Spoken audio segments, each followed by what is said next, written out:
This is SARS-CoV-2. It belongs to the family of coronaviruses named for the crown-like spikes on their surfaces. SARS-CoV-2 can cause COVID-19, a contagious viral infection that attacks primarily your throat and lungs. What actually happens in your body when you contract the coronavirus?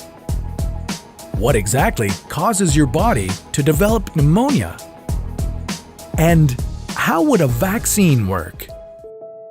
The coronavirus must infect living cells in order to reproduce. Let's have a closer look. Inside the virus, genetic material contains the information to make more copies of itself.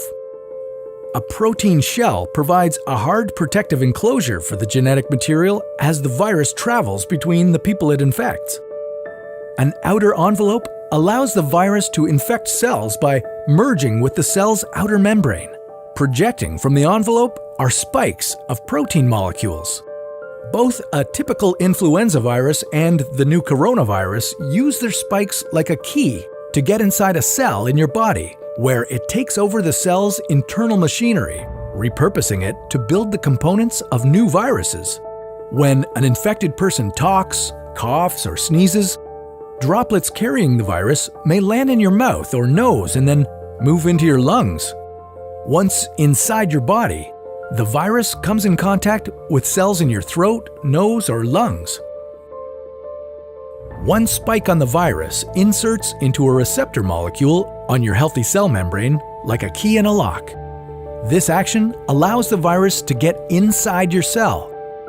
A typical flu virus would travel inside a sac made from your cell membrane to your cell's nucleus that houses all its genetic material.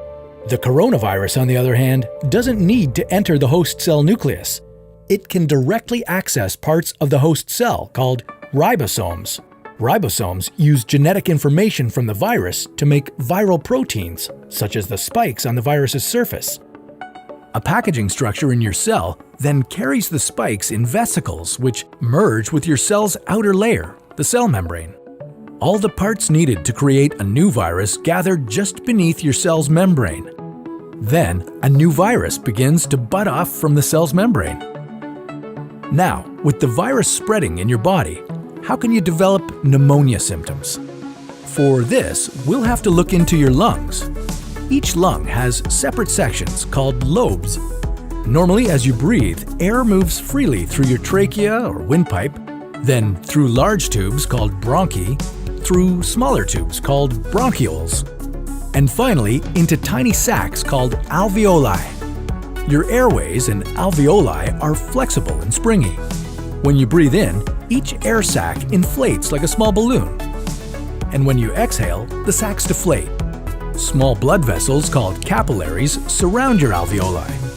Oxygen from the air you breathe passes into your capillaries, and then carbon dioxide from your body passes out of your capillaries into your alveoli so that your lungs can get rid of it when you exhale. Your airways catch most germs in the mucus that lines your trachea, bronchi, and bronchioles. In a healthy body, hair-like cilia lining the tubes constantly push the mucus and germs out of your airways, where you might expel them by coughing. Normally, cells of your immune system attack viruses and germs that make it past your mucus and cilia and enter your alveoli. However, if your immune system is weakened, like in the case of a coronavirus infection, the virus can overwhelm your immune cells, and your bronchioles and alveoli become inflamed as your immune system attacks the multiplying viruses. The inflammation can cause your alveoli to fill with fluid, making it difficult for your body to get the oxygen it needs. You could develop lobar pneumonia, where one lobe of your lungs is affected, or you could have bronchopneumonia that affects many areas of both lungs. Pneumonia may cause difficulty breathing, chest pain, coughing, fever and chills, confusion, headache, muscle pain, and fatigue. It can also lead to more serious complications. Respiratory failure occurs when your breathing becomes so difficult that you need a machine called a ventilator to help you breathe. These are the machines that save lives and that medical device companies currently ramp up production for. Whether you would develop these symptoms depends on a lot of factors, such as your age and whether you already have an existing condition. While this all sounds scary, the push to develop a coronavirus vaccine is moving at high speed.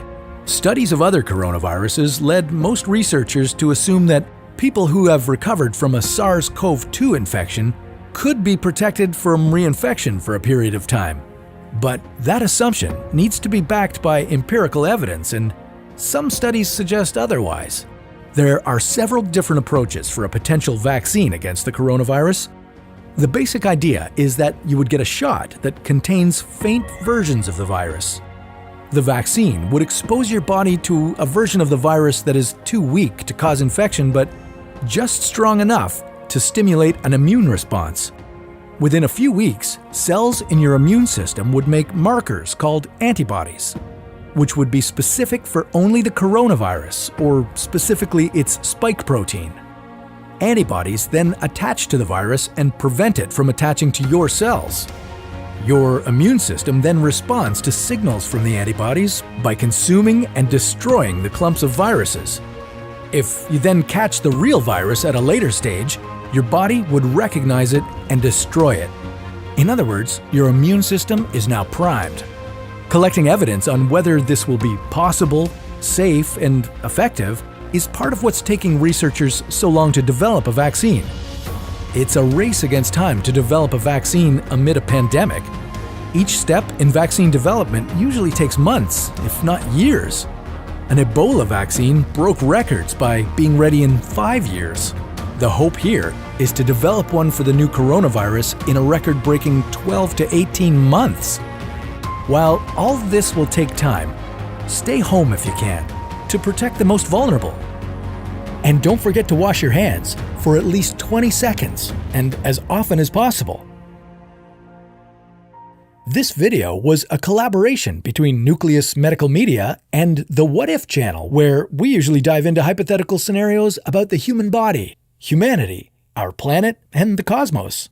Check out our channel by visiting the link in the description below.